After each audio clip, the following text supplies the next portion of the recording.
ओम नमो भगवते वासुदेवाय नमः। आज हम आप सभी को इस वीडियो में कार्तिक महात्म का 5वां अध्याय सुनाने जा रही हूँ। इस अध्याय को सुनने से प्राणी के सारे पाप नष्ट हो जाते हैं और घर में सुख और समृद्धि आती है। तो पूरा वीडियो को बड़े ध्यान से सुनिए। प्रभु मुझे सहारा है तेरा, जग के पालनहार, कार्तिक मास महात्म की कथा करूं विस्तार। राजा पृथु बोले, हे नारद जी, आपने कार्तिक मास में स्नान का फल कहा, अब अन्य मासों में विधि पूर्वक स्नान करने की विधि, नियम और उद्यापन की विधि भी बतलाइए। देवर्षि नारद ने कहा, हे राजन, आप भगवान विष्णु के अंश से उत्पन्न हुए हैं, अतः यह बात आपको ज्ञात ही है, फिर भी आपको यथाचित विधान बतलाता हूँ। आश्विन माह में शुक्ल पक्ष की एकादशी से कार्तिक के व्रत करने चाहिए। ब्रह्म मुहूर्त में उठकर जल का पात्र लेकर गांव से बाहर पूर्व अथवा उत्तर दिशा में जाना चाहिए। उसके बाद जो मनुष्य मुख शुद्धि नहीं करता, उसे किसी भी मंत्र का फल प्राप्त नहीं होता है। अतः दांत और जीभ को पूर्ण रूप से शुद्ध करना चाहिए और निम्नलिखित मंत्र का उच्चारण करते हुए दातुन तोड़नी चाहिए।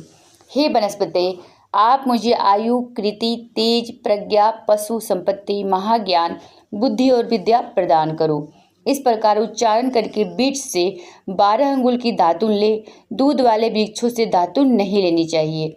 इस प्रकार कपास, कांटेदार वृक्ष तथा जले हुए वृक्ष से भी दातुन लेना मना है। जिससे उत्तम गंध आती हो और जिसकी टहनी कोमल हो, ऐसे ही वृक्ष से दंत धावन ग्रहण करना चाहिए। प्रतिपदा, अमावस्या, नवमी, छठी, रविवार को चंद्र तथा सूर्य ग्रहण में दातुन नहीं करना चाहिए। तत्पश्चात भली भांति स्नान करके फूल, माला, चंदन और पान आदि पूजा की सामग्री लेकर प्रसन्नचित्त व भक्तिपूर्वक शिवालय में जाकर सभी देवी देवताओं की अर्घ्य, आचमनीय आदि वस्तुओं से पृथक पृथक पूजा करके प्रार्थना एवं प्रणाम करना चाहिए। फिर भक्तों के स्वर में स्वर मिलाकर श्री हरि का कीर्तन करना चाहिए। मंदिर में जो गायक भगवान श्री हरि का कीर्तन करने आए हों, उनको माला, चंदन, तांबूल आदि से पूजन करना चाहिए, क्योंकि दिवालियों में भगवान विष्णु को अपनी तपस्या, योग और दान द्वारा प्रसन्न करते थे, परंतु कलयुग में भगवान गुणगान को ही भगवान श्री हरि को प्रसन्न करने का एकमात्र साधन माना गया है। नारद जी राजा पृथु से बोले, हे राजन, एक बार मैंने भगवान से पूछा कि हे प्रभु, आप सबसे अधिक कहाँ निवास करते हैं।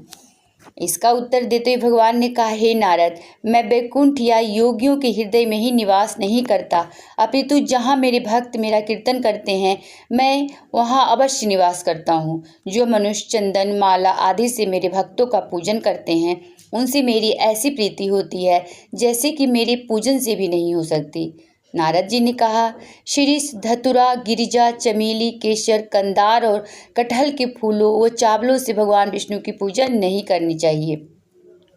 उड़हुल, कंद, गिरीश, जूही, मालती और केवड़ा के पुष्पों से भगवान शंकर की पूजा नहीं करनी चाहिए। जिन देवताओं की पूजा में जो फूल निर्दिष्ट हैं, उन्हीं से उनका पूजन करना चाहिए। पूजन समाप्ति के बाद भगवान से क्षमा प्रार्थना करना चाहिए यथा, हे सुरेश्वर, हे देव, न मैं मंत्र जानता हूँ, न क्रिया, मैं भक्ति से भी हीन हूँ। मैंने जो कुछ भी आपकी पूजा की है उसे पूरा करो। ऐसी प्रार्थना करने के पश्चात साष्टांग प्रणाम करके भगवत कीर्तन करना चाहिए, श्री हरि की कथा सुननी चाहिए और प्रसाद ग्रहण करना चाहिए। जो मनुष्य उपरोक्त विधि के अनुसार कार्तिक व्रत का अनुष्ठान करते हैं, वह जगत के सभी सुखों को भोगते हुए अंत में मुक्ति को प्राप्त करते हैं। एक बार बोलो कार्तिक भगवान की जय।